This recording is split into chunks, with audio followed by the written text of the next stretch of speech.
Puji nama Tuhan, kita bersyukur bahwa kita bisa kembali ada di hadapan Tuhan. Dan saudaraku sekalian, saya mau lanjutkan akan seri khotbah taat berdoa kembali di minggu ini.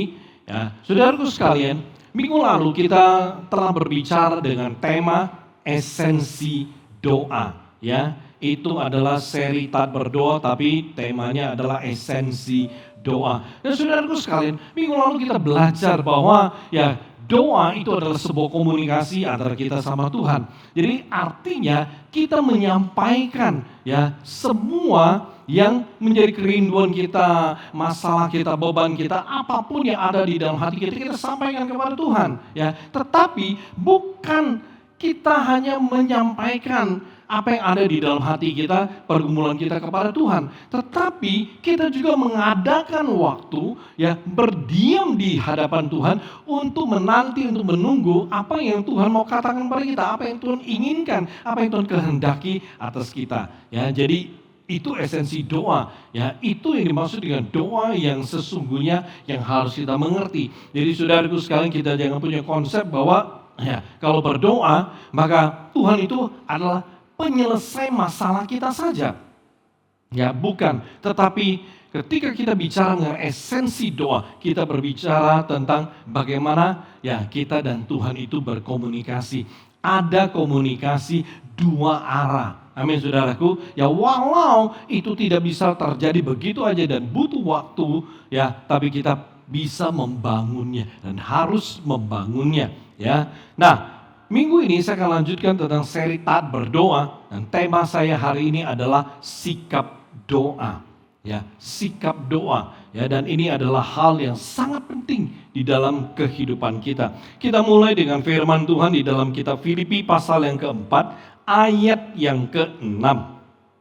Saudara catat, tapi saudara lihat ayatnya di depan, tapi catat supaya saudara bisa membacanya nanti. Oke. Mari kita perhatikan bersama firman Tuhan. Janganlah hendaknya kamu khawatir tentang apapun juga, tetapi nyatakanlah dalam segala hal keinginanmu kepada Allah dalam doa dan permohonan dengan ucapan syukur. Amin. Nah, saudaraku sekalian, perhatikan. Saya rindu saudara mengerti bahwa doa itu adalah sebuah jalan atau saluran yang menghubungkan antara kita dengan Tuhan. Oke, ini penting. Ini adalah hal yang paling awal yang saya mau saudara mengerti, supaya saudara bisa mengikuti sepanjang khotbah ini dengan jelas. Jadi doa itu adalah sebuah jalan atau sebuah saluran yang mengkonekkan kita, menghubungkan antara Tuhan dengan kita. Jadi antara Tuhan dengan kita, di tengah-tengah ini adalah doa. Jadi dengan kata lain bahwa doa itu akan mengikat kita dengan Tuhan. Doa itu akan membuat kita dan Tuhan itu saling tertarik dan saling menarik sehingga bertemu di satu tempat. Itu doa. Jadi ini adalah hal yang paling dasar yang saya mau saudara mengerti terlebih dahulu. Nah, saudaraku sekalian, kita lihat di ayat yang kita baca. Ayat yang kita baca di atas menegaskan hal tersebut dengan jelas kepada kita. Perhatikan kalimat, nyatakanlah dalam segala hal keinginanmu kepada Allah dalam doa dan permohonan. Jadi ada komunikasi yang terjadi, ada sebuah pembicaraan, sebuah pertemuan antara kita dengan Allah. Jadi kalau kita bicara komunikasi, maka dua pihak, dua orang itu harus bertemu satu sama lain. Kalau hanya satu orang saja, maka tidak akan terbentuk yang disebut dengan komunikasi. Komunikasi itu terbentuk dengan hadirnya adanya dua orang. Jadi ketika ayat ini berkata, nyatakanlah keinginanmu kepada Allah. Artinya kita menyampaikan, memberitahukan apa yang menjadi keinginan kita itu kepada Allah. Jadi di sini kita bisa melihat komunikasi yang terjadi antara kita dengan Allah. Oleh sebab itu, doa itu adalah jalan, doa itu adalah saluran yang menghubungkan mempertemukan kita dengan Tuhan. Jadi saudaraku sekalian, kalau kita perhatikan, kita menemukan, jadi doa itu sarana. Sarana Anda dan Tuhan bisa bertemu dan kita bisa melihat pertolongan Tuhan di dalam kehidupan kita. Ini sangat menarik. Nah, saudaraku sekalian, kita tahu ya, minggu lalu saya sudah gambarkan bahwa doa itu besar sekali kuasanya. Doa itu luar biasa kuasanya, ya. Karena itu saya rindu kita semua bisa mengalami kuasa doa itu di dalam kehidupan kita. Nah, saudaraku sekalian, untuk mengalami kuasa doa, salah satu hal yang penting yang harus kita perhatikan adalah sikap kita di dalam berdoa. Sikap kita di dalam berdoa. Kenapa? Karena ya, sikap doa kita itu akan menentukan doa kita. Artinya saudaraku sekalian, kalau sikap doa kita benar, maka itu akan membuat doa kita menjadi benar di hadapan Tuhan. Sehingga berkenan kepada Tuhan dan Tuhan akan menyatakan kuasanya ya, serta ya pertolongannya atas doa dan permohonan kita. Nah, ini yang kita harus mengerti dengan baik. Jadi saudaraku sekalian, kita tidak bisa menganggap remeh tentang sikap kita di dalam berdoa. Karena hari ini banyak sekali orang Kristen lalai. Banyak sekali orang Kristen tidak sungguh-sungguh, tidak memperhatikan tentang sikap mereka di dalam berdoa. Oleh sebab itu tidak heran saudaraku sekalian, ada orang Kristen telah berdoa lama sekali. Ya, dia telah berdoa lama sekali, dia berdoa untuk banyak hal, tetapi mereka masih belum melihat kuasa Tuhan, mereka belum melihat tangan Tuhan di dalam kehidupan mereka. Mereka belum melihat bagaimana doa mereka itu bisa ya tergenapi, doa mereka itu bisa ya dijamah oleh kuasa Tuhan. Mereka tidak bisa melihat kemuliaan Tuhan melalui doa mereka.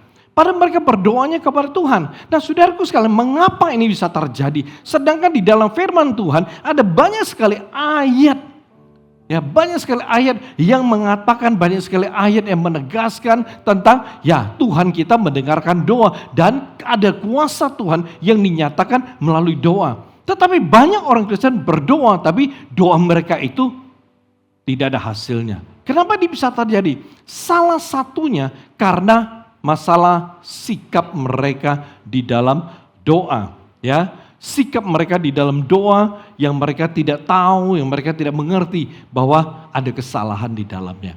Nah, saudaraku sekalian, ketika kita bicara tentang sikap doa, ya, maka saya mengajak saudara untuk mengerti apa yang dimaksud dengan sikap. Ya, saudaraku sekalian, ya, di KBBI atau Kamus Besar Bahasa Indonesia itu menjelaskan sikap secara sederhana. Dikatakan sikap itu adalah sebuah perbuatan atau perilaku yang berdasarkan pada pendirian atau keyakinan seseorang. Ya, itu adalah sikap. Jadi saat kita berbicara tentang sikap doa, maka kita berbicara tentang cara dan perilaku. Ya, cara dan perilaku seseorang pada saat berdoa. Jadi ini konteksnya yang akan kita bicarakan. Jadi saudaraku sekalian, ketika ya saya bicara tentang sikap doa, maka konteksnya adalah cara dan perilaku seseorang di dalam berdoa. Oke, jadi hari ini saya mau saudara tahu bahwa kita akan belajar mengerti tentang cara dan perilaku kita saat kita berdoa. Ya, cara dan perilaku doa yang bagaimana yang bisa menghadirkan kuasa Tuhan. Cara dan perilaku yang bagaimana yang bisa membuat kita melihat mujizat Tuhan. Cara dan perilaku bagaimana yang membuat kita punya masalah itu terselesaikan melalui doa. Amin saudaraku. Ya, jadi ini adalah hal yang sederhana tetapi menarik sekali saudaraku sekalian. Ya, nah, kalau kita simpulkan, kita akan berkata seperti ini, kita akan menemukan bahwa sikap doa itu ya akan mempengaruhi doa-doa yang kita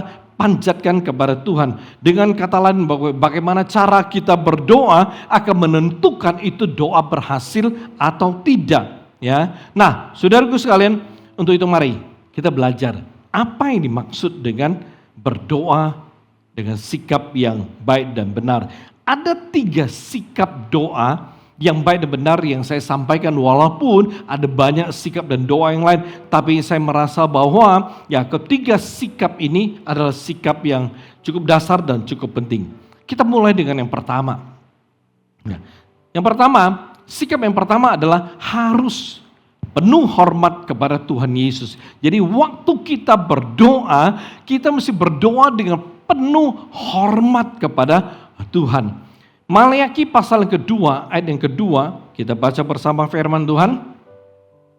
Jika kamu tidak mendengarkan dan jika kamu tidak memberi perhatian untuk menghormati nabaku, garis bawahi, firman Tuhan semesta alam, maka aku akan mengirimkan kutuk ke antaramu dan membuat berkat-berkatmu menjadi kutuk. Dan aku telah membuatnya menjadi kutuk sebab kamu ini tidak memperhatikan. Amin. Saudaraku sekalian, ya kalau saudara baca sekilas, saudara akan menemukan, ya awal pertama kali saya membaca, saya menemukan, wah ini keras sekali ya Tuhan, wah cukup mengerikan.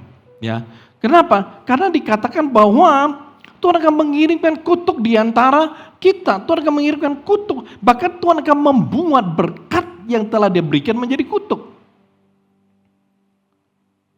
Saudaraku sekalian, banyak orang, contohnya ini, oh kerja dapat banyak duit, tapi duit itu nggak bisa dinikmati. Duit ini malah mungkin bisa hilang, mencelakakan dia, atau hanya habis untuk sakit yang dia derita. Itu contoh, ya itu contoh. Nah, saudaraku sekalian, mungkin ada orang semakin dia berdoa, semakin banyak dia berdoa, kok semakin banyak masalah. Satu sisi mungkin itu cobaan, itu testing dan lainnya. Tetapi salah satu sisi yang lain adalah banyak orang tidak mengerti. Karena gara-gara mereka tidak menghormati Tuhan. Hidup tidak menghormati Tuhan.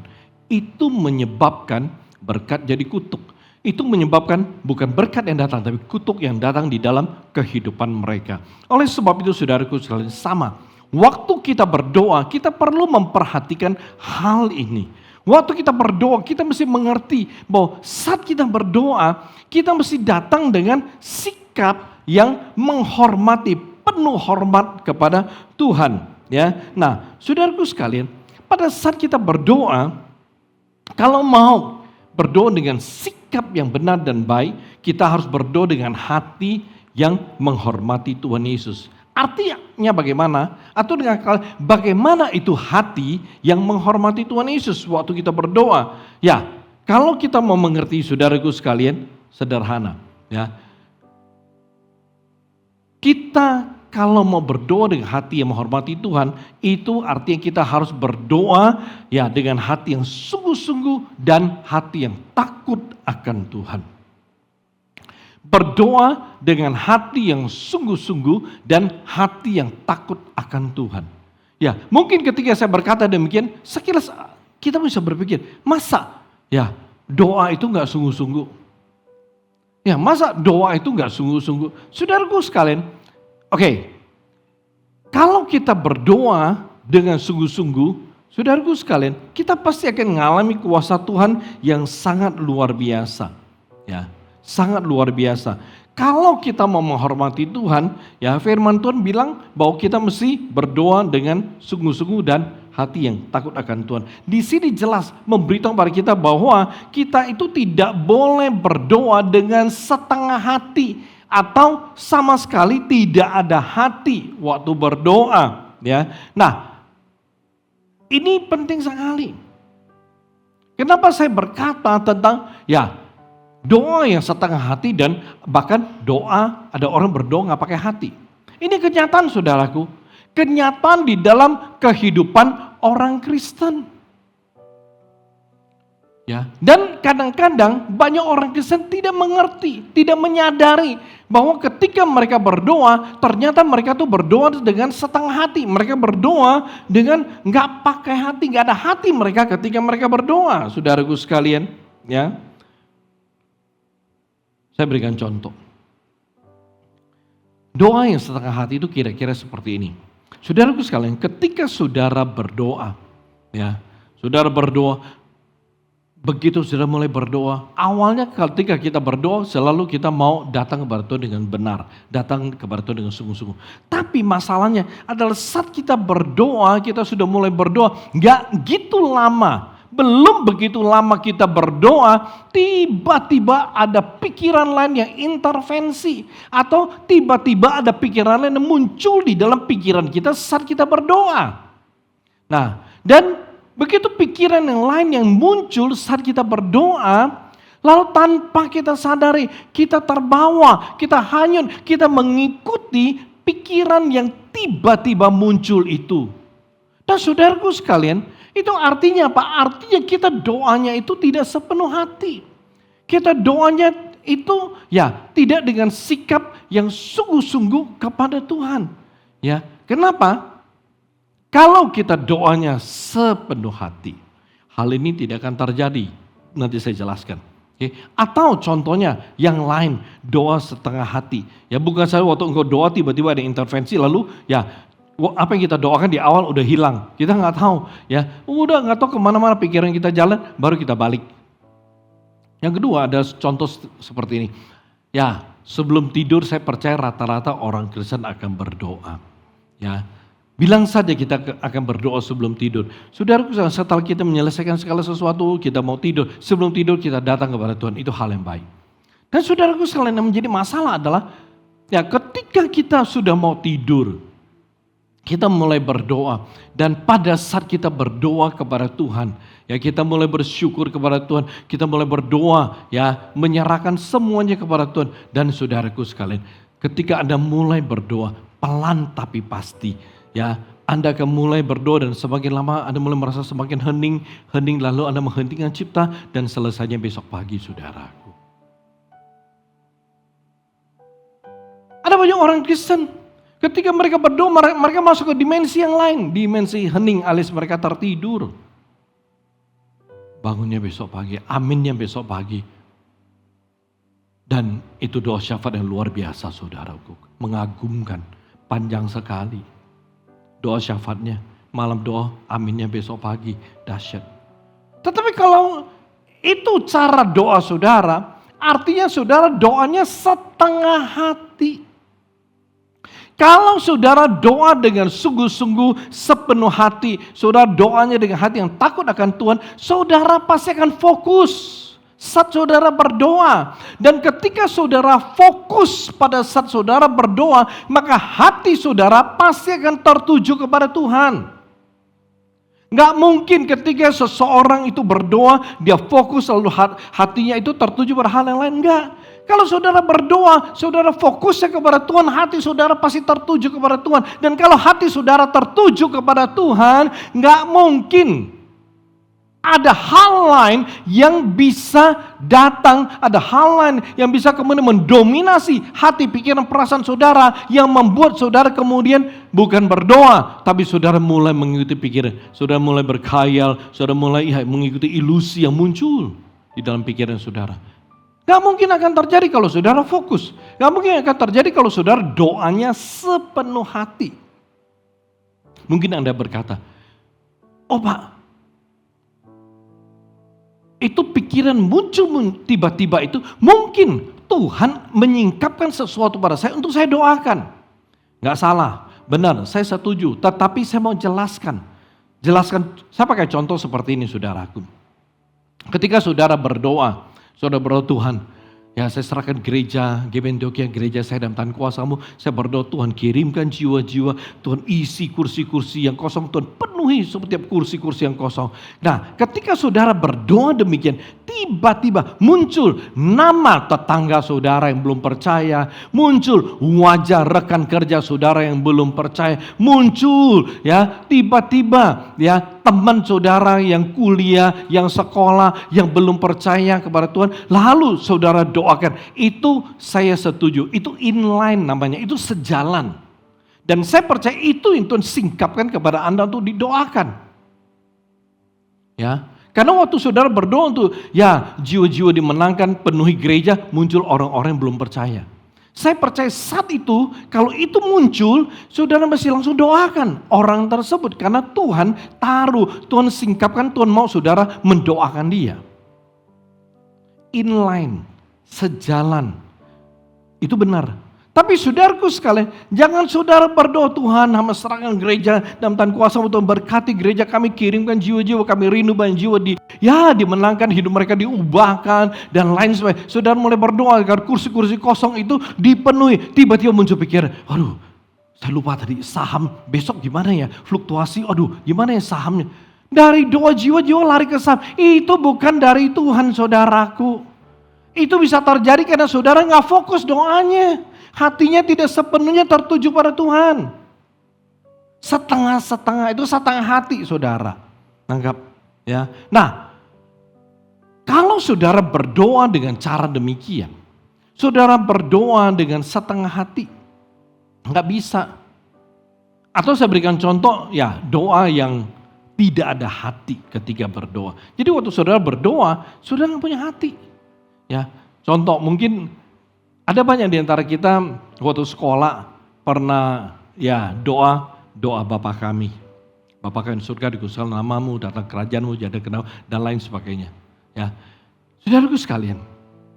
Atau ya di gereja kita atau di momen atau event apa dalam sebuah ibadah, saudara diajak ya untuk mendoakan doa Bapa kami. Perhatikan saudaraku, saat saudara berdoa doa Bapa kami, apakah saudara mendoakannya dari hati? Ya, mendoakannya dari hati saudara atau dari pikiran saudara? Jadi waktu saudara seakan menghamba, habis ini apa ya? Habis ini, saudara mencoba untuk mengingat ya tentang doa Bapa kami. Jadi saudara sekalian, kalau kita berdoa dengan cara seperti ini, saudara tidak berdoa dengan hati.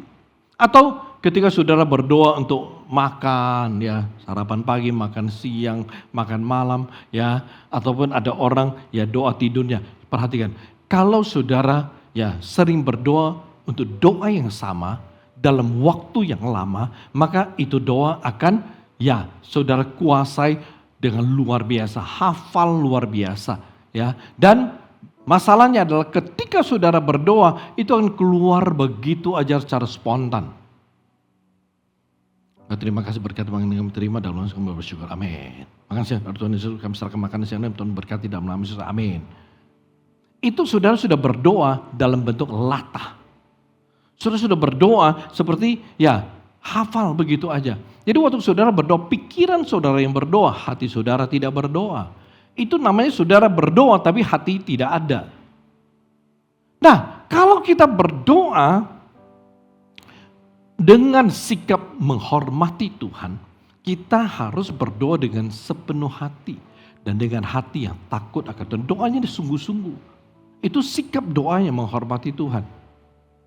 Kalau kita doa dengan setengah hati, bahkan tidak punya hati untuk berdoa, saudaraku sekalian, itu namanya kurang ajar gitu loh sama Tuhan. Ya, kurang ajar sama Tuhan. Kenapa? Karena kita doa, kita bicara sama Dia. Kalau kita bicara sama Dia, sama Tuhan, tapi gak sungguh-sungguh kita bicaranya, itu kurang ajar saudaraku. Ya, karena itu saya rindu.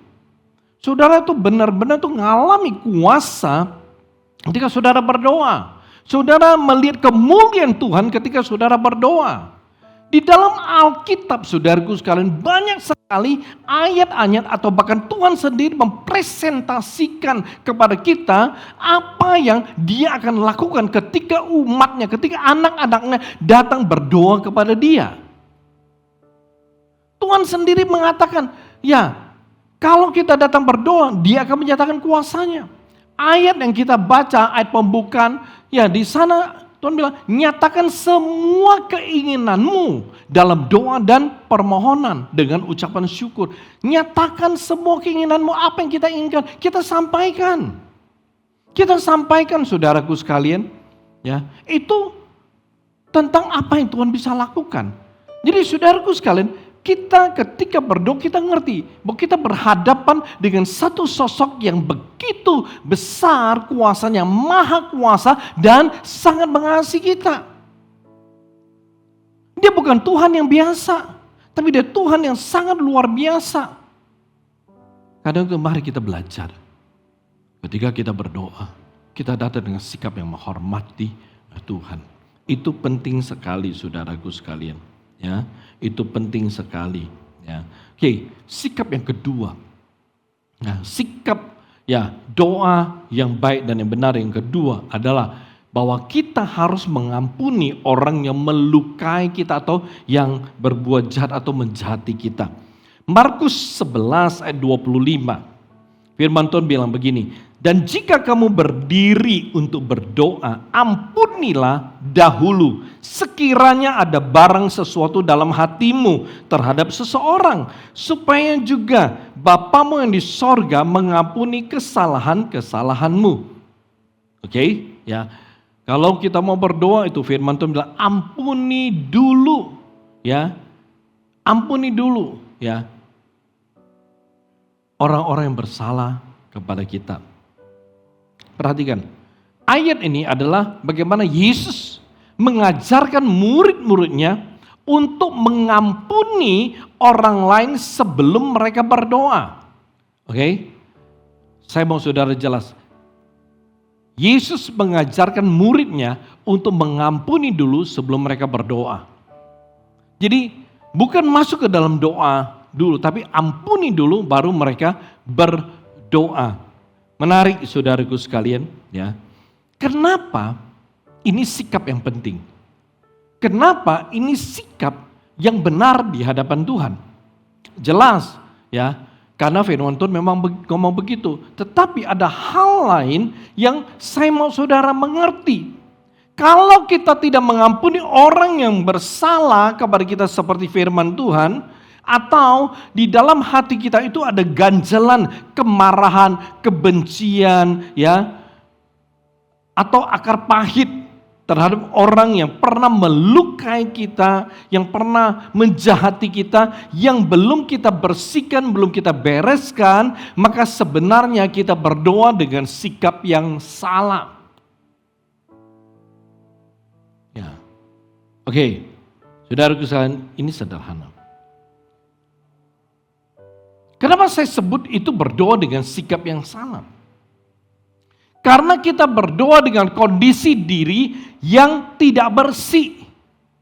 Karena kesalahan-kesalahan kita perbuat itu belum diampuni oleh Bapa di sorga. Jadi saudaraku sekalian, karena kita tidak mengampuni, maka kesalahan kita tidak diampuni oleh Tuhan. Dan pada saat kita pun kesalahan belum diampuni oleh Tuhan, maka kondisi ketika kita datang berdoa di hadapan Tuhan, kondisi kita belum bersih, belum kudus, belum suci. Nah, saudaraku sekalian, perhatikan. Kalau kita datang berdoa dengan kondisi seperti ini, ya, maka itu munafik namanya. Doa kita doa yang munafik.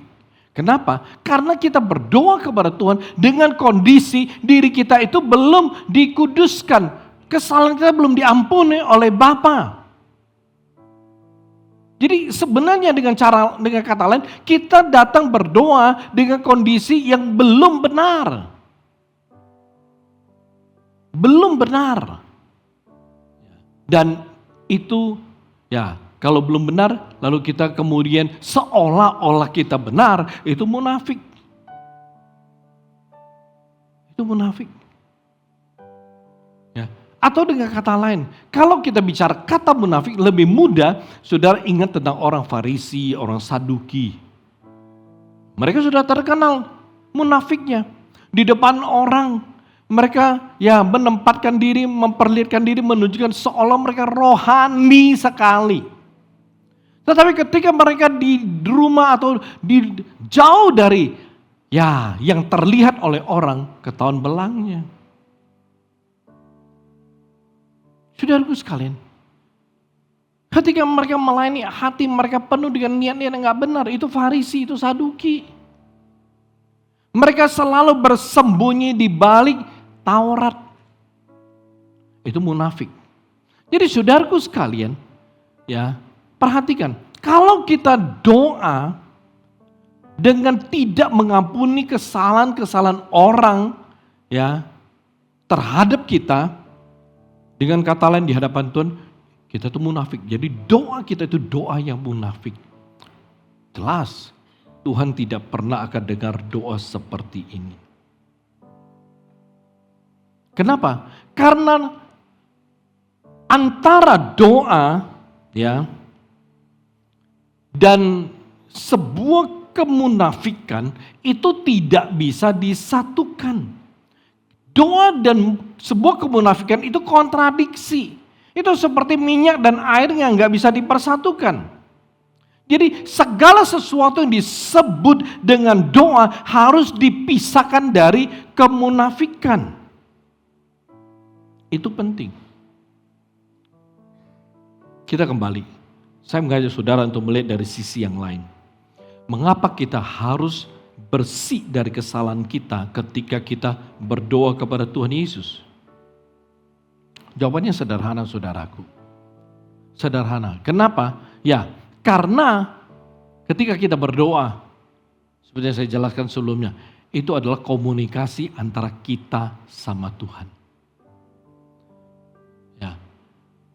Doa adalah sebuah komunikasi antara kita dengan Allah Bapa ya dalam nama Tuhan Yesus melalui Roh Kudus. Jadi kita berdoa dengan sosok yang kudus.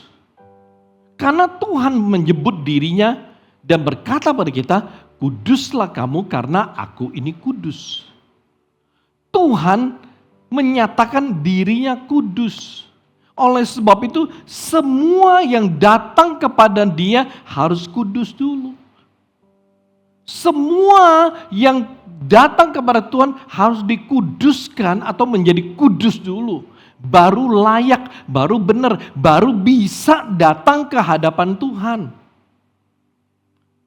Ini yang harus kita mengerti. Oleh sebab itu, kenapa waktu kita berdoa, kita mesti ampuni kesalahan orang lain, agar kita punya salah, kita berdosa diampuni oleh Tuhan. Nah begitu kita sudah mengampuni, maka otomatis kita menjadi benar, menjadi kudus, menjadi bersih. Dan kalau kita sudah bersih, kita baru bisa datang kepada Tuhan.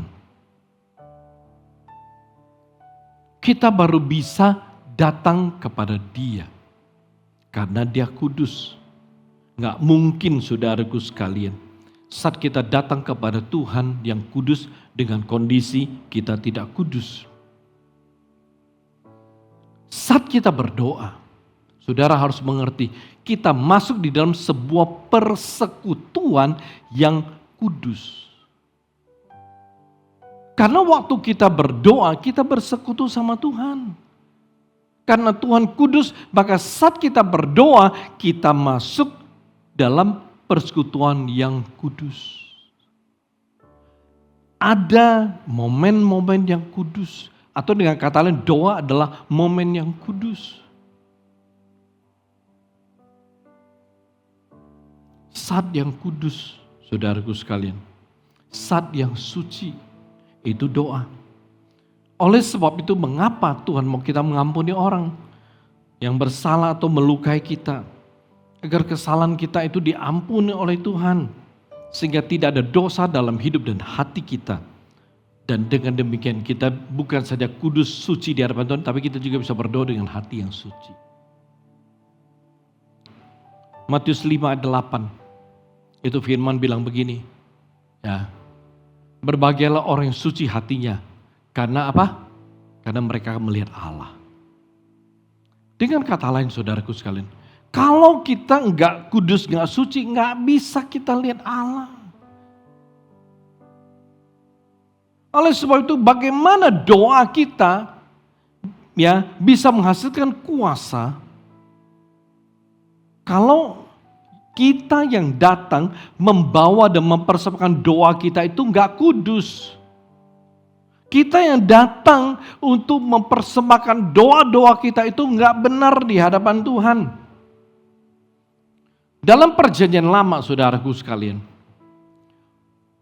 satu imam besar yang akan melayani di dalam ruang maha kudus di bait Allah, itu dia yang akan masuk ya ke dalam tempat di mana tabut perjanjian Allah itu ada.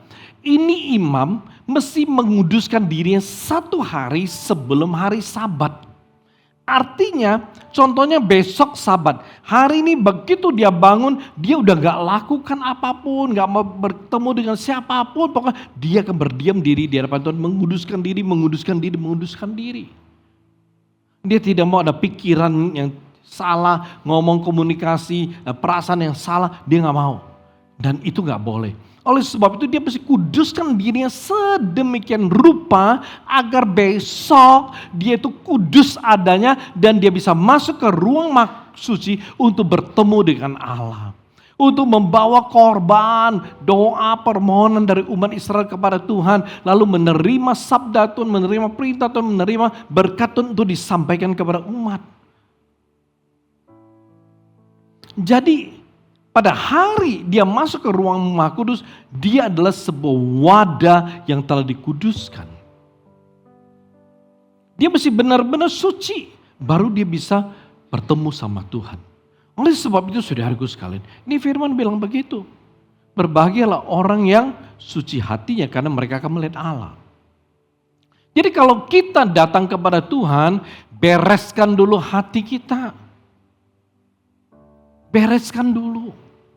Saudaraku sekalian, kita adalah makhluk sosial. Setiap hari kita selalu berinteraksi dengan berbagai orang-orang yang berbeda. Walaupun mungkin orang-orang yang sama itu pasti ada. Tetapi bisa saja kita berinteraksi atau bertemu atau ngomong atau melakukan sesuatu hal dengan orang-orang yang berbeda.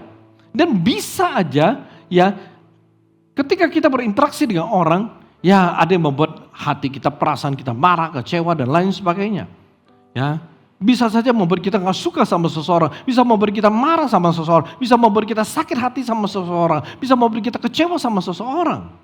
Tetapi yang Tuhan ajarkan, yang Tuhan mau adalah bagaimanapun sikap hati, perasaan kita yang tidak nyaman, tidak enak, tapi saat kita mau berdoa, Tuhan mau kita ampuni dulu.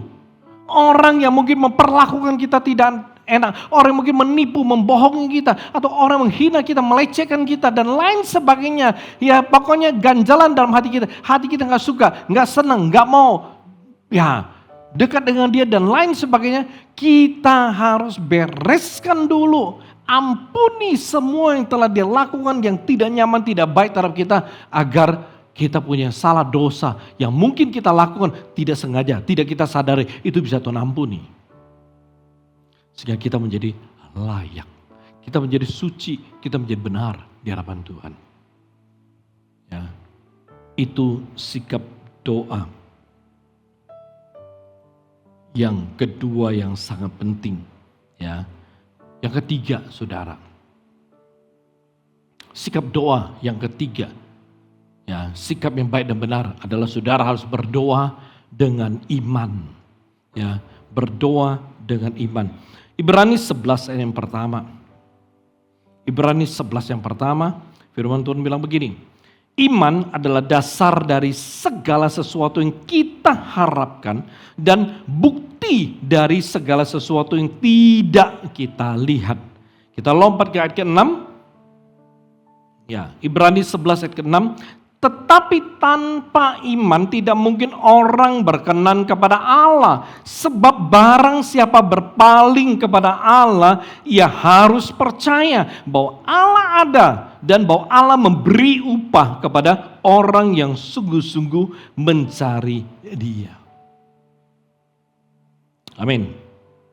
Saudaraku sekalian, ini sikap doa,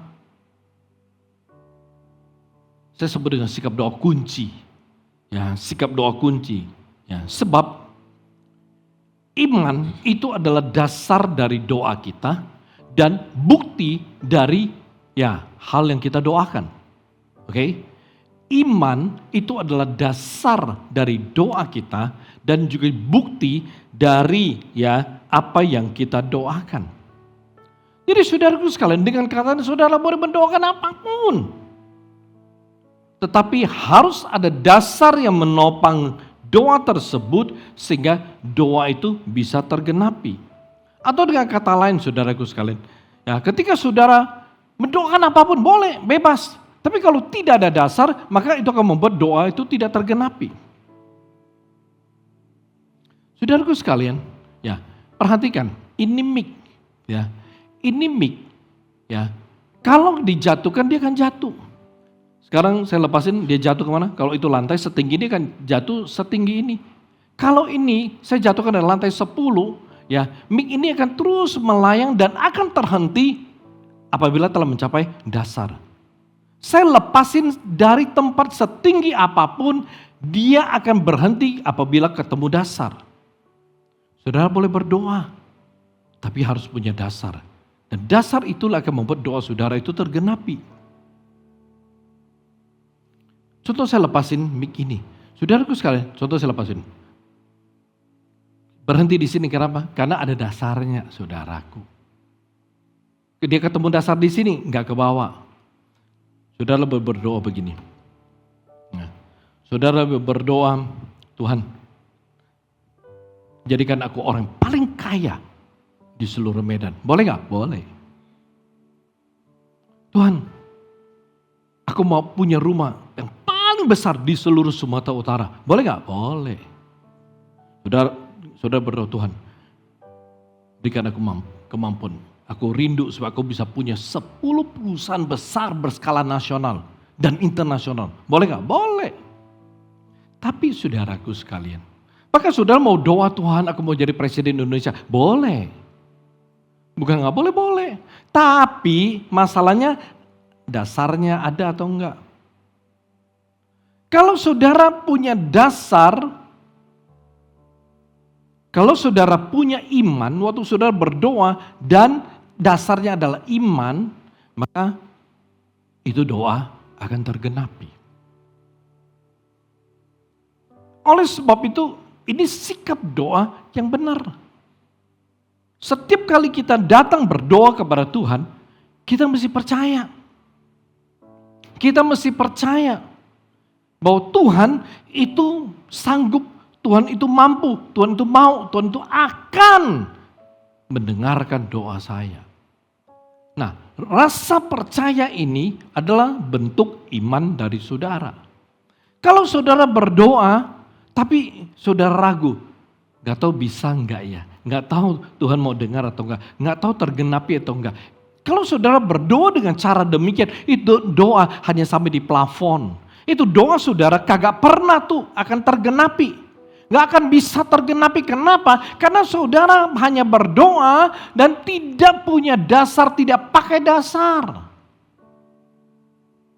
Doa itu akan terus melayang. Seperti saudara melepaskan sesuatu, menjatuhkan sesuatu, ya dari lantai 50 akan terus melayang sampai mana? Sampai lantai dasar. Jadi kalau saudara mau berdoa apapun, kalau saudara berdoa dengan iman, maka itu dasar yang kokoh, itu dasar yang kuat. Kalau saudara berdoa dan ketika saudara percaya apapun yang saudara doakan, itu Tuhan akan dengar, maka itu doa akan terjadi. Kalau saudara berdoa dengan tidak ada dasar, yaitu saudara berdoa dengan tanpa iman, itu doa belum tentu akan terkabul atau dijawab oleh Tuhan. Karena dasar daripada doa saudara yaitu iman, itulah yang akan menghasilkan mujizat di dalam kehidupan saudara. Saudaraku sekalian, dari sini kita mengerti bahwa iman mempunyai peran yang nyata dalam doa-doa yang kita naikkan kepada Tuhan. Yaitu setiap kali kita berdoa, kita mesti percaya mujizat pasti akan terjadi. Setiap kali saudara berdoa, saudara mesti percaya itu mujizat akan terjadi. Kalau saudara berdoa tapi saudara tidak percaya, jangan berdoa, saudara habisin waktu aja. Kalau saudara berdoa tapi gak percaya, mau ngapain saudara doa? Ketahuan bagusnya sudah keluar jalan-jalan, makan bakmi atau apa. Karena gak ada gunanya. Kalau saudara berdoa tapi tidak percaya bahwa Tuhan akan melakukan, Tuhan bisa, Tuhan mampu, Tuhan akan lakukan, itu percuma. Kalau saudara berdoa tapi tidak dengan iman, tidak punya iman, tidak pakai iman, percuma. Ngapain buang-buang waktu? Realistis saja.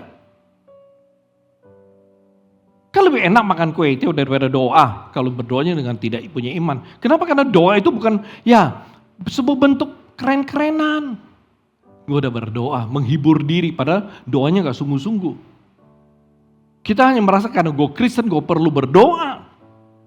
Doanya 1 detik, doanya 3 detik, doanya 10 detik. Pokoknya yang penting gue doa, karena gue Kristen, gue mesti doa. Berapa banyak orang Kristen yang berdoa seperti ini? Seakan-akan karena gue tuh Kristen, gue mesti berdoa.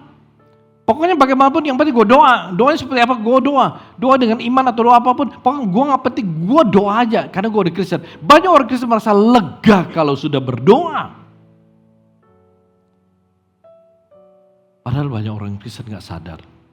Doanya seperti orang Farisi. Jadi doa hanya di mulut, gak di hati. Gak di hati. Gak heran. Doanya tidak pernah menghasilkan kuasa apapun di dalam kehidupannya. Sudah berdoa lama tapi gak pernah melihat kemuliaan Tuhan di dalam hidupnya. Oleh sebab itu kalau saudara mau berdoa dengan sikap yang benar, maka saudara harus berdoa dengan iman.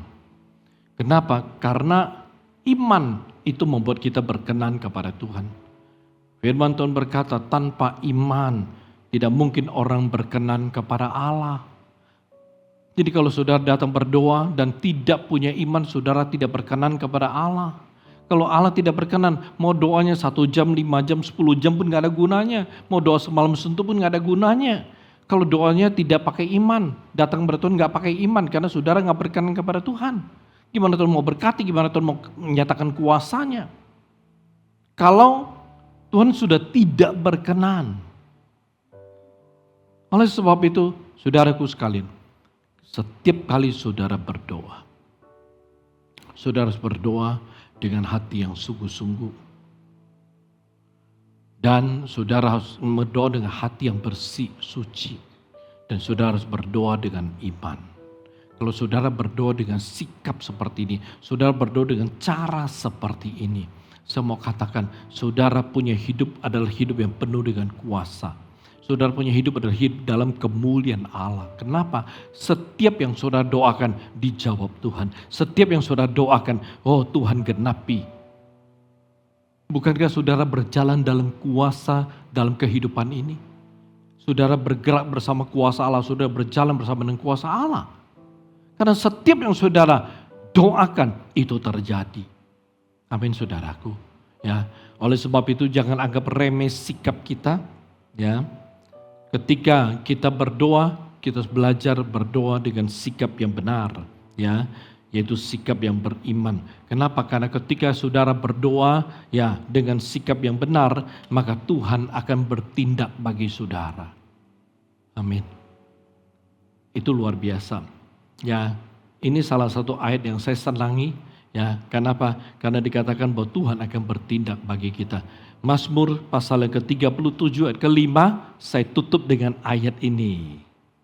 Ya, jadi saya tutup dengan ayat ini. Tarik sedikit saudaraku karena akan membawa kelegaan pada jemaat. Serahkanlah hidupmu kepada Tuhan dan percayalah kepadanya dan Ia akan bertindak. Amin saudaraku. Serahkan hidupmu pada Tuhan, percaya pada Dia. Dia akan bertindak. Kalau sudah serahkan hidup saudara pada Tuhan, tapi saudara tidak beriman, tidak percaya, oh Tuhan bisa jaga, Tuhan bisa berkati, Tuhan bisa lindungi, Tuhan bisa sembuhkan, dan Tuhan bisa pimpin dan lain sebagainya, Tuhan gak bakalan bisa bertindak. Tapi kalau saudara menyerahkan hidup saudara, kan banyak orang Kristen berdoa menyerahkan. Mungkin kita juga begitu, Tuhan serahkan usahaku, keluargaku, suamiku, istriku, anak-anakku, cucuku, nenekku, kakekku, mungkin anjing pudelku yang gue beli 15 juta, dan lain sebagainya. Kita serahkan semuanya. Total, Bahkan gitu doa Tuhan, doakan ya sahamku juga supaya tidak berfluktuasi. Tidak loncat bebas.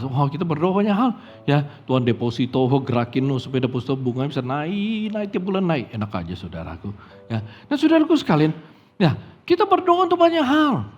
Ya, kita menyerahkan banyak hal kepada Tuhan. Mungkin ada orang 15 menit pun waktu dia berdoa berserah gak habis-habisnya. Apa yang diserahkan, semua dia serahkan.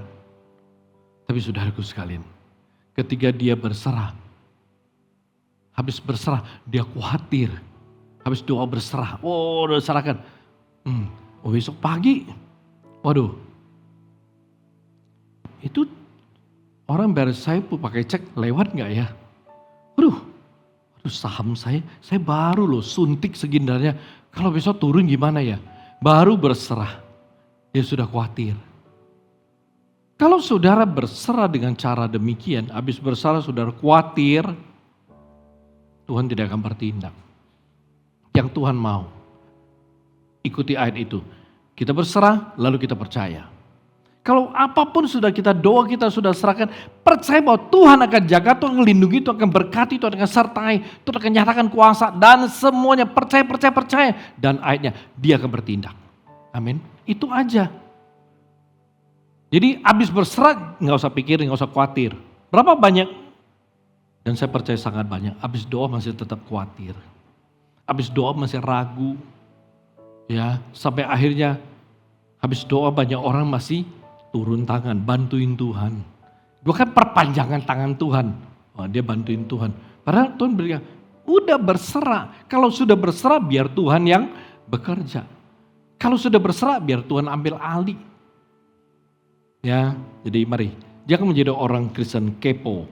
Udah berserah kepada Tuhan, masih mau bantu Tuhan. Masih mau, ya kerjakan. Jangan pakai alasan gue perpanjangan tangan Tuhan, jangan. Ayatnya bilang gak begitu. Ayatnya bilang serahkan hidupmu kepada Tuhan dan percayalah kepadanya, dia akan bertindak. Amin. Mari para pemusik, kita tundukkan kepala, kita bersama-sama datang kepada Tuhan.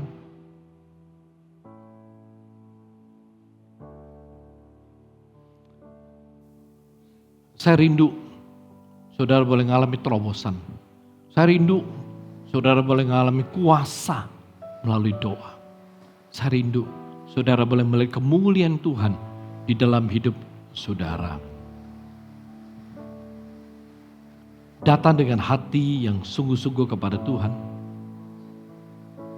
Kita tahu doa itu punya kuasa yang sangat besar. Doa itu punya bagian yang sangat penting dalam kehidupan kita sebagai orang Kristen.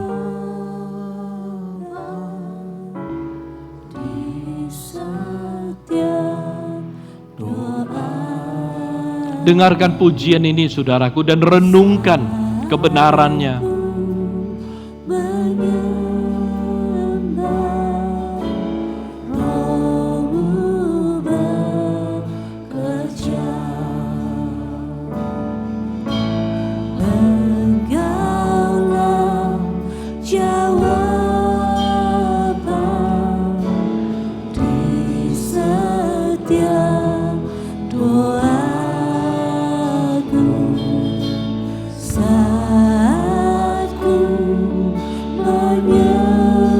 Haleluya, glory Jesus. Mari kita nyanyi dari awal, kita nyanyi bersama-sama. Nyanyi dan percaya dengan hati yang percaya. Di setiap doaku, saat ku menyembah, Roh-Mu bekerja. Sekali lagi dari depan, dari awal. Engkaulah jawaban di setiap doaku, saat ku aku menyembah, Roh-Mu bekerja. Mari katakan, Tuhan ku percaya, kuasa-Mu sempurna. Saat ku berdoa, kuasa-Mu bekerja. Sekali lagi, Tuhan ku percaya, akui, katakan dengan iman. Haleluya, glory. Kuasa-Mu sempurna. Saat ku berdoa, kuasa-Mu bekerja. Mari nyanyikan dengan sungguh-sungguh dari hatimu. Katakan, Tuhan, aku percaya. Kuasa-Mu sempurna. Saat ku berdoa, kuasa-Mu bekerja. Tuhan, ku percaya. Aku percaya. Kuasa-Mu sempurna. Saat ku berdoa, kuasa-Mu bekerja.